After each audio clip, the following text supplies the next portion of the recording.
बाळा, मला माहिती आहे रे, तुझ्या आयुष्यात सगळ्या बाजूनी अडचणी आल्या आहेत आणि मध्ये तू एखाद्या अभिमन्यूसारखा त्या चक्रव्यूहात अडकला आहेस.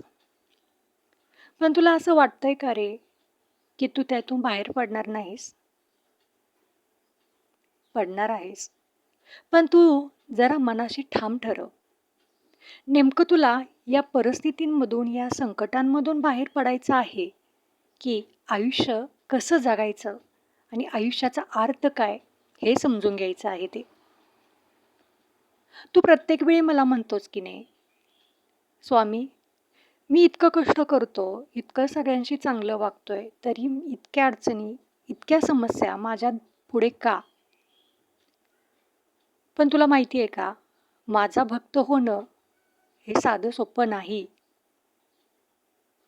जसं सोन्याला अग्नीतून तप्त होऊन बाहेर पडावं लागतं, मगच त्याला झळाळी येते. तसंच माझा भक्त होणं आहे. एकदा का तू या सगळ्या अडचणी, या सगळ्या परिस्थितीतून बाहेर पडलास, की मग तुला अडचणींमध्ये की तू उगीच काळजी करत होतास, की तुला असं वाटते की एखाद्या अंधाऱ्या खोलीमध्ये तू डांबून बसला आहेस आणि कुठेही असा आशेचा किरण दिसत नाही ज्यातून तुला बाहेर पडायचं आहे. पण लक्षात ठेव, तू माझा भक्त आहेस. तू माझ्यावर जर विश्वास ठेवलास तर या अडचणींमधून तू एखाद्या फुलासारखा बाहेर पडशील. पण या अडचणींना तोंड मात्र तुला द्यावं लागेल. त्याशिवाय तुला आयुष्याचा खरा अर्थ कळणार नाही. माणसाचा जन्मच त्याच्यासाठी असतो. त्याला सिद्ध करण्यासाठी परमेश्वराने माणसाला जन्म दिलेला असतो. पण माणूस हे हव्यासाच्या पोटी विसरून जातो. आयुष्याचा अर्थ कळेनासा होतो. माणूस फक्त पैसा, संपत्ती याच्या पाठीमागे धावत असतो. खरा जन्म माणसाचा देवाची भक्ती करण्यासाठी, देवाचं नामस्मरण करण्यासाठी झालेला असतो. लहान मुलांच्या परीक्षेच्या वेळी मुलांना परीक्षेत पास होण्यासाठी कसा अभ्यास करावा लागतो की नाही, वेगवेगळ्या विषयांचा, तसंच या आयुष्यात पास होण्यासाठी, माणूस म्हणून पास होण्यासाठी खूप अशा परीक्षा द्याव्या लागतात. मग त्या परीक्षा कितीही अवघड असल्या तर त्या तुला द्याव्याच लागतील. मग तू स्वतःला सिद्ध कसा करणार? पण एक लक्षात ठेव, या परीक्षा देताना, या अडचणींना तोंड देताना मी तुझ्या नेहमी सोबत आहे, ही जर भावना तुझ्या मनात असेल, तर या अडचणी तुला एखाद्या फुलं टाकलेल्या रस्त्यासारख्या वाटू लागतील आणि त्यातून तू सही सलामत बाहेर पडशील. फक्त या काही गोष्टी तू लक्षात ठेव.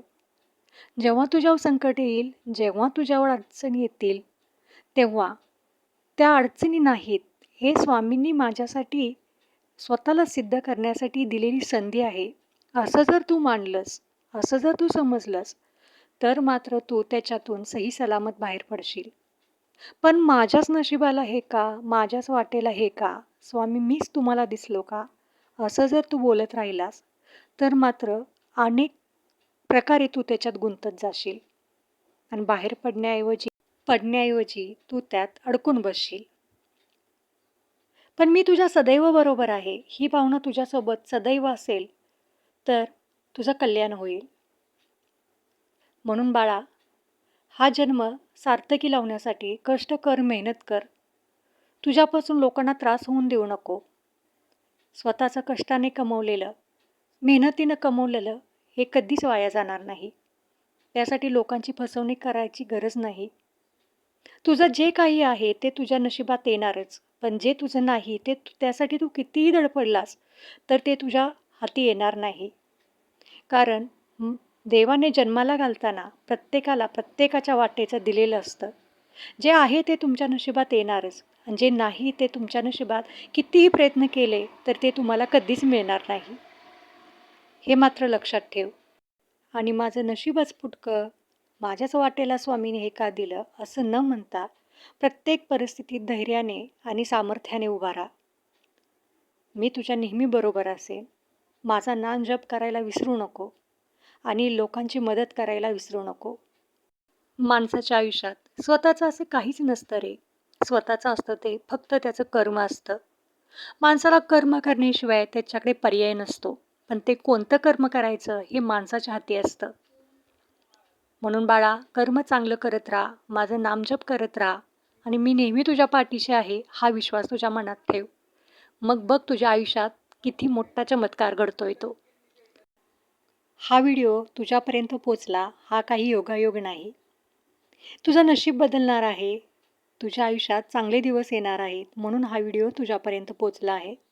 म्हणून कमेंटमध्ये श्री स्वामी समर्थ लिहायला विसरू नको आणि सबस्क्राईब करायला देखील विसरू नको.